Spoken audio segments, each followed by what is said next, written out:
wherein Allah the Most High says. So this is also part of the sacred hadith, the hadith al-Qudsi. And I think we have talked a bit about what is hadith al-Qudsi in our earlier lessons. So, wording from the Prophet sallallahu alaihi wasallam, but the meaning is from Allah Jalla wa Ala. So that is why he says Allah the Most High, although it is not among the words of the Quran. The man aada li waliyan faqad aadantuhu.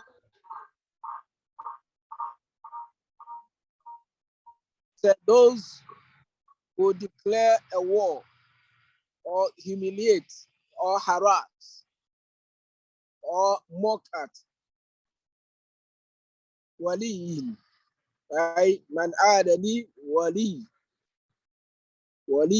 whoever humiliates, mocks, or declares war upon my wali. فَقَدْ آذَنْتُهُ بِالْحَرْبِ. Indeed, I have also declared a war against him. Now, wali, which could be translated as the beloved of Allah. In fact, those that Allah subhanahu wa ta'ala loves so much, and there are 4 categories of wali. So in the Quran, of course, we have inna waliyi Allah, the beloved of Allah subhanahu wa ta'ala, those that are wali of Allah. And we have the wali also of shaitan. So we read Ayatul Kursi in the Quran, Surah Al-Baqarah, down there. Say, Allahu waliyul ladina amanu. Allah is the wali, the helper, the assistant of those who believe. And so those who believe, they also in turn become the beloved of Allah subhanahu wa ta'ala. So Allah being the wali of all of us. So in terms of we human beings and Allah subhanahu wa ta'ala, when it comes to Allah Jalla wa Ala being the wali, it is a helper and assistant and the one who gives us everything that we need, right? So in terms of bifi'ilihi, and when we become the wali of Allah, critically, we are not assisting Allah in any way. But philosophically, like Allah subhanahu wa ta'ala says, in tansurullah yansurukum. If you help Allah, actually we don't help Allah. The cause of Allah subhanahu wa ta'ala, and Allah doesn't need it. But Allah put the word in this manner to show appreciation for what we do. And if Allah shows appreciation for what we do, it is in turn telling us to show appreciation for what people do in our favor. But Aslan, Allah subhanahu wa ta'ala doesn't need any help from us. In kullu man fi samawati wal ardi illa ati ar-Rahmani abda. All of us, those in the heavens and the earth, come to Allah, the most beneficent, as servants of Allah subhanahu wa ta'ala. So if we are the beloved of Allah subhanahu wa ta'ala, of course the beloved of Allah would offer salah, will fight in the cause of Allah subhanahu wa ta'ala, ليكون أي لتكون كلمة الله هي العليا. So that the words of Allah subhanahu wa ta'ala is that which is higher, and that of shaitan is the lowest. So the words of Allah is the highest, and that of shaitan is the lowest. So in this context, we see that there is the eagerness of the beloved of Allah subhanahu wa ta'ala to do the works of Allah subhanahu wa ta'ala. So literally, as if that person is helping Allah, but critically, the person doesn't help Allah in any way. The person is rather helping himself or herself. But when we come to Allah Jalla wa Ala, Aslan, Allah subhanahu wa ta'ala is our assistant, our helper. So that is the first category of wali. Then the next, and I said about 4 categories. So the next category is وَالَّذِينَ كَفَرُوا أَوْلِيَاؤُهُمُ الطَّاغُوتُ. So the kuffar, the disbelievers, their helper and their assistant is shaitan and all the satanic dispensations among the jinns, among the ins and all. They are the helpers of shaitan. Now, as for being helpers of shaitan, yes, they can help shaitan, as shaitan also helps them. So yuhi ba'duhum ila ba'd. They inspire each other in doing the wrong thing. So that is the second category. The third category, Allah subhanahu wa ta'ala says, وَالْمُؤْمِنُونَ وَالْمُؤْمِنَاتِ بَعْضُهُمْ أَوْلِيَاءُ بَعْضٍ. So the believers, male and female, they are also helpers and assistants of one another. Say, يَأْمُرُونَ بِالْمَعْرُوفِ, they enjoin the doing of good. وَيَنْهَوْنَ عَنِ الْمُنْكَرِ, and they forbid the doing of evil. Allah says, وَيُسَارِعُونَ فِي الْخَيْرَاتِ, and they compete in doing righteous deeds. They are those very soon Allah subhanahu wa ta'ala's mercy will be upon them in the dunya and the hereafter. So that is the third category. The fourth category is وَالْمُنَافِقُونَ وَالْمُنَافِقَاتِ بَعْضُهُمْ أَوْلِيَاءُ بَعْضٍ. The hypocrites. And of course, once hypocrites are mentioned, it is part with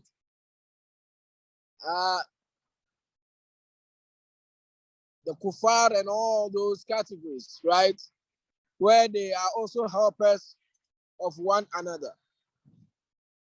And they do directly opposite to what the believers will do in terms of assisting one another, helping one another. They rather enjoy the doing of evil and rather forbid people from doing the righteous deeds. So when it happens like that, which category do we fall? Of course, we would want to be the first and the second categories. The first category, we being right, the beloved of Allah subhanahu wa ta'ala, helping the cause of Allah, and also being helpers of one another. And it is when we reach to this level. And of course, part of what takes us to this level is what Quran has mentioned. Ala inna awliya Allah la khawfun alayhim wa lahum yahzanun alladhina amanu wa kanu yattaqun. They say the beloved of Allah subhanahu wa ta'ala, they are to fear nothing in terms of what they're going to after their death, Jannah, and they are not to be worried about what they are leaving behind, about the family, children, the rest. And who are these people? Allah says, الَّذِينَ آمَنُوا وَكَانُوا يَتَّقُونَ لَهُمُ الْبُشْرَى. They are those who have iman and they work towards their iman and they have taqwa, they have piety, they are pious. And this is why if you see somebody doing good, you can only suspect and think positive that if Allah wills, he will be the wali of Allah. Unless there is already a verse of the Quran or Hadith of Prophet ﷺ that mentions somebody as a wali, it is difficult for you to stand up boldly and say, this is a wali of Allah. Of course, because the foundation of a person being a wali, like Allah says, الَّذِينَ آمَنُوا وَكَانُوا يَتَّقُونَ. We're talking about iman and we're talking about taqwa. And the beginning point of iman and taqwa is where it's in the heart. And you don't know what is going on in the heart of a person. It's only Allah subhanahu wa ta'ala who knows what is going on in the heart of a person. May Allah forbid, sometimes there are elements of hypocrisy. And so what we can do is husnu azan. Husnu azan. That is having a positive mind or mindset about a person who does the work of Allah and praying for him that if Allah subhanahu wa ta'ala wills, becomes the wali of Allah Jalla wa ala, the beloved. Now the hadith is saying that whoever attacks this type of people, whether humiliates or mocks at them, They say Allah tells the person, فَقَدْ آذَنْتُهُ بِالْحَرْبِ, I have also declared war against that person. And when that person cries unto me, say dua to me, I answer his dua. And so if the wali prays, Allah answers the dua.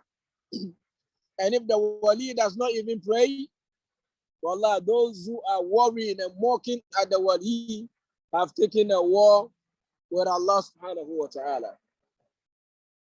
There are two instances, unless maybe investigation will bring other instances, where Allah talks about declaring a war between him and others. One is in this instance. The other is anybody who trades in interest and usury. Allah mentions in the Quran, إِلَّمْ تَفْعَلُوا, He said, فَقَدْ آذَنْتُهُمْ بِالْحَرْبِ. If they don't stop usury and interest, I declare war against them. And who can fight Allah subhanahu wa ta'ala? So that wording alone is a wording of punishment. May Allah subhanahu wa ta'ala forbid. Now, Ibn Rajab in Jami' al-Ulum wal-Hikam has mentioned, in fact, given a number of activities or deeds, aspect of ibadah that a person, inshallah, can reach this high level of ibadah where he becomes a beloved of Allah Jalla wa Ala. And he has given a number of examples. Of course, the prophets and the messengers of Allah were the foremost in terms of being the wali of Allah subhanahu wa ta'ala. And it calls to mind that anybody who will worry a wali, that person should be mindful of the consequence. Sometimes we destroy our faith by mocking or humiliating at a God-fearing person. And that person might have done dua to Allah subhanahu wa ta'ala like Nuh alayhi salam. When his people crossed the line, he made dua against them, رَبِّ لَا تَذَرْ عَلَى الْأَرْضِ مِنَ الْكَافِرِينَ دِيَّارًا. And Allah subhanahu wa ta'ala destroyed all the kuffar. May Allah have mercy on us. Among the tabi'in, there is Abu Muslim Hawlani, who prayed to Allah subhanahu wa ta'ala upon a lady who entered his house to either confuse the wife or to pollute. What we say, pollute the wife. Telling the wife that, look, Abu Muslim Awlani is a friend to the Amir, very close to him, and you don't have food here. Tell him to go and beg, to go and ask of the Amir of food and the rest. And because of that, the wife did not receive him the way he should receive him, and he prayed against that woman, and Allah subhanahu wa ta'ala accepted the dua, and that woman became blind all of a sudden. Until she came back and he prayed, and Allah subhanahu wa ta'ala restored her eyesight. So the hadith is very clear up to this point in terms of whoever would want to mock at or humiliate the beloved of Allah, those who are doing their best to worship Allah Jalla wa Ala. The next part of the hadith, the Prophet ﷺ says, in fact, the wording, but of course the meaning is from Allah. وَمَا تَقَرَّبَ إِلَيَّ عَبْدِي بِشَيْءٍ أَحَبُّ إِلَيَّ مِمَّا افْتَرَضْتُهُ عَلَيْهِ. My servant doesn't come closer to me بِشَيْءٍ أَحَبُّ, that I love so much, than what I have made compulsory upon him. Yes, and that is Islam. You want something, Allah wants something, and you leave what you want and you do what Allah wants. To the extent that Allah makes certain things compulsory upon you, get up at dawn and go for salah, very difficult. And because Allah has made it compulsory upon you, if it were to be your own accord, perhaps you wouldn't do it. But for the sake of Allah subhanahu wa ta'ala, you wake up. Something happens and they tell you, by Allah, be patient. And then you are patient. All those things Allah has made compulsory upon us. The hadith says that we never get to closer to Allah subhanahu wa ta'ala with anything that Allah loves than those things that He has made compulsory upon us. وَلَا يَزَالُ عَبْدِي يَتَقَرَّبُ إِلَيَّ بِالنَّوَافِلِ. Aside the compulsory aspect like Salah, which is the 5 daily prayers, Jum'ah, unless in its categories, there are others, Sunan al-Rawatib, and there are Nawafil, like 2 rakah or 4 rakah before Salat al-Dhuhr, or the 2 rakah before Salat al-Fajr, or waking up in the night and doing some Nawafil. Those are not compulsory. The hadith says that my servant would not continuously do those nawafil hatta uhibba, until I love him. فَإِذَا أَحْبَبْتُهُ كُنْتُ سَمْعَهُ الَّذِي يَسْمَعُ بِهِ. And when I love him, I become his ears or her ears that he or she uses to hear. وَبَصَرَهُ الَّذِي يُبْصِرُ بِهِ. And his eyes that he used to see. وَيَدَهُ الَّتِي يُبْتِشُ بِهِ. And his hand that he touches. وَرِجْلَهُ الَّذِي يَمْشِي بِهَا. And his legs upon which he walks. So say if a person does his nawafil, and here it is either among the financial or non-financial, either supererogatory, right? Ibadat that we do, give sadaqat, which is not in the realm of zakat. I mean, helping the needy and the poor and all that. Nawafil, waking up in the night and praying and all that. It says, takes us closer to Allah subhanahu wa ta'ala till Allah subhanahu wa ta'ala loves us. So these are deeds that you are doing. In fact, they are not compulsory, but you are doing it for the love of Allah subhanahu wa ta'ala. Why wouldn't Allah subhanahu wa ta'ala love you too? And Allah becomes the ears, your ears that you used to listen, your eyes, your hands. Critically, Allah doesn't become our eyes or eyes above heaven. And He knows that whatever is happening and He sees whatever is happening. And He ordained everything. Scholars is that Allah helps you in what you hear, in what you see, in what you touch, where you walk. There's you are going to, something is telling you that what you are looking at haram. Go when you are listening, you listen to what is halal. When you are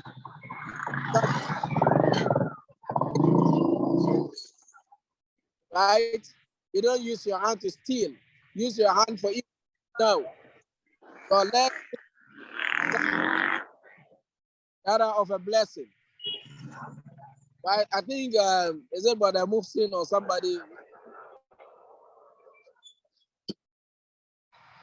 So in this context, that is the assistance we get from Allah subhanahu wa ta'ala, framing it in this indication that Allah subhanahu wa ta'ala becoming our eyes and our ears and our legs and our hands.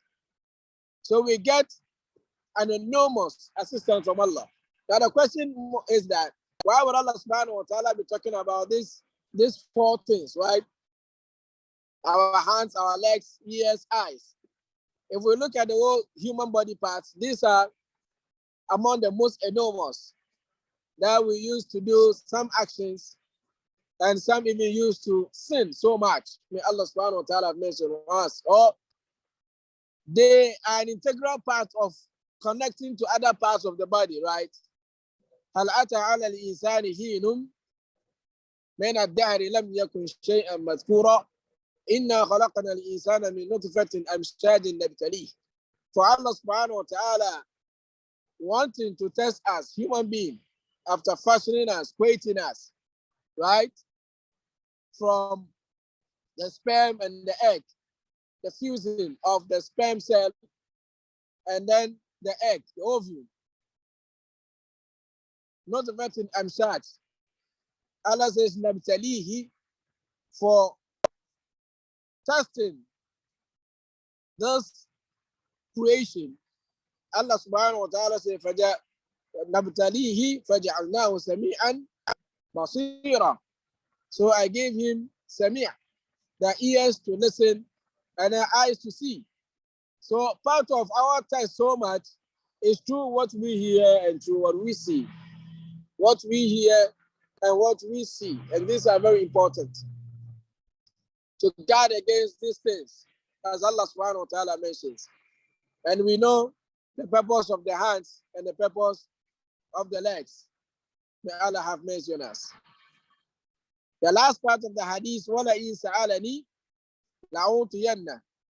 And such a person who does the compulsory things and he does the nawafil, is that when he asks me of anything, very, very surely I'm going to give it to him. وَلَئِنِ اسْتَعَاذَنِي لَأُعِيذَنَّهُ. And when he asks me or she asks me for protection, I am indeed going to grant him protection. So this hadith, in a nutshell, is telling us some important aspect of the deen as always, and the rewards that are accompanying those deeds. And the punishment, of course, to those who wouldn't want to do the right thing, and instead of leaving the servant of Allah to do their best in serving Allah, they try their possible best to humiliate them. And Allah subhanahu wa ta'ala is not just sitting back and looking at them. The only thing Allah subhanahu wa ta'ala does is that Allah has his appointed time where his punishment descends. وَتِلْكَ الْقُرَىٰ أَهْلَكْنَاهُمْ لَمَّا ظَلَمُوا وَجَعَلْنَا لِمَهْلِكِهِمْ مَوْعِدًا.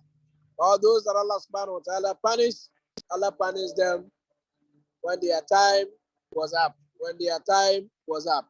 I think I'll end here unless there are some contribution or some questions, inshallah, then we look at. Wallahu ta'ala a'la wa a'lam. Na'am.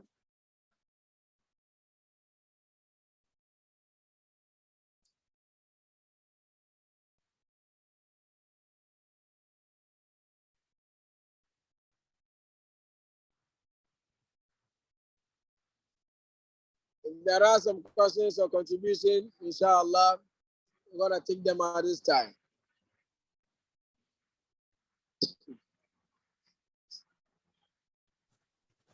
Assalamu alaikum. Alaikum salam wa rahmatullahi wa barakatuh. Yeah, please, the last part of the hadith, when Allah loves you, you become, he becomes your hearing, your sight, and all that. Is there a kind of a sign, or I would say a stage, that you will see you have attained the love of Allah, that he becomes your sight, your hearing? Is there a sign or some attribute for you to know that you've attained that? Jazakallah khair. Well, there are various signs. I mean, all along, we look at some signs in our lives and it gives us indication of what we are in and what we are out. One of these signs, I mean, practically, is the fact that, like the Prophet ﷺ said, if Allah subhanahu wa ta'ala loves a person, Allah uses him or her. And the Sahaba asks, how would Allah use him? Says Allah makes good deeds easier for him, then he does it. So the fact that Salah is so difficult that Allah subhanahu wa ta'ala, وَإِنَّهَا لَكَبِيرَةٌ إِنَّ عَلَى الْخَاشِعِينَ. When you are not praying, it's like you are worried. People are not entering Islam because of 5 compulsory prayers. And you are a Muslim, and if you are not having an opportunity to do it, you are worried. It's an indication of the love of Allah subhanahu wa ta'ala. So you would have to focus on what Allah uses you to do. If Allah uses you to do the right thing, there is no doubt that with Allah subhanahu wa ta'ala, you have a certain level. You have a certain level of closeness to Allah subhanahu wa ta'ala. Among the signs, of course, is also that the believers and the beloved of Allah, when Allah subhanahu wa ta'ala becomes their eyes and their ears, they are very mindful of whatever they see or they look at and whatever they hear. Okay? And so if you are finding it difficult to look at the haram or to hear the haram, even if it is coming, وَإِذَا سَمِعُوا لَغْوَ أَعْرَضُوا عَنْهُ. when they hear anything that is lagu, that is not beneficial, backbiting, other things, you see them moving away from. So that inclination towards moving away from evil, right? And if a person is coming to you, meeting you with evil, repelling that evil, that inclination is a sign. And of course, there are other signs like the karamat that Allah subhanahu wa ta'ala gives to his beloved. To the extent that when you see something, inshallah, it becomes praiseworthy and it becomes a blessing, right? You hear somebody's news. When you hear or you see, your mouth speaks, right? Because impulses are taken to the brain through your eyesight and through what you hear. And then the mouth also comes out. And so you'll be doing dua for individuals, right? And your dua is also accepted by Allah subhanahu wa ta'ala, like instances among the tabi'in, like Ibrahim ibn Adham, and we see that of Abu Muslim Hawlani and other servants of Allah. And this one continues, inshallah, till the day of judgment. Those who are doing their best to serve Allah subhanahu wa ta'ala, Allah grant them karamat, and part of them is dua mustajab. Their dua is accepted by Allah subhanahu wa ta'ala. There are other instances where perhaps they are not calling for peace, right? But whenever they are in difficulties, Allah subhanahu wa ta'ala uses even jinns to get to them in order to solve part of their problems, right? So these are all indications, instances that a person sees in his or her life that gives some indication to the fact that they are on the right track and they are doing their best. But of course, the bottom line is that all this, you become humble and you ask Allah subhanahu wa ta'ala's protection. Wallahu ta'ala a'la wa a'lam. Na'am.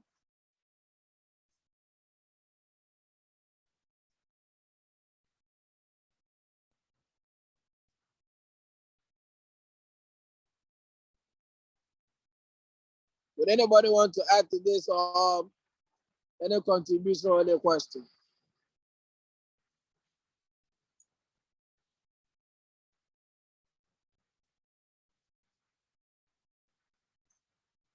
I think if we are okay, then we can say dua, inshallah, and call it a day, and inshallah, meet next week.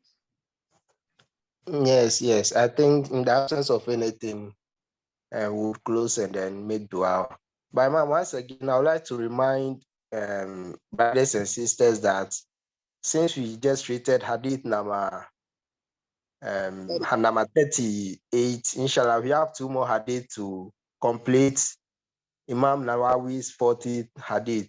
Inshallah, we have 2 more Hadith, and that will take us 2 weeks. And as we have said earlier on, from this, we'll be moving on to a new phase or a new chapter of our lesson. And we are still welcoming suggestions. Some have come already. So we'll be thinking of how best to, conclude on what we have received and then come out with the new kind of structure or lesson plan as we wrap up with this 40th Hadith, inshallah. So that's a reminder to brothers and sisters. Assalamu alaikum wa rahmatullahi wa barakatuh. وعليكم السلام ورحمة الله. جزاك الله خير. ربنا آتنا في الدنيا حسنة وفي الآخرة حسنة وقنا عذاب النار. سبحانك اللهم وبحمدك نشهد أن لا إله إلا أنت نستغفرك ونتوب إليك. صلى الله وسلم وبارك على محمد صلى الله عليه وسلم وعلى آله وصحبه أجمعين. والسلام عليكم ورحمة الله وبركاته. See you next week, inshallah. Wa alaikum salam wa rahmatullahi wa barakatuh.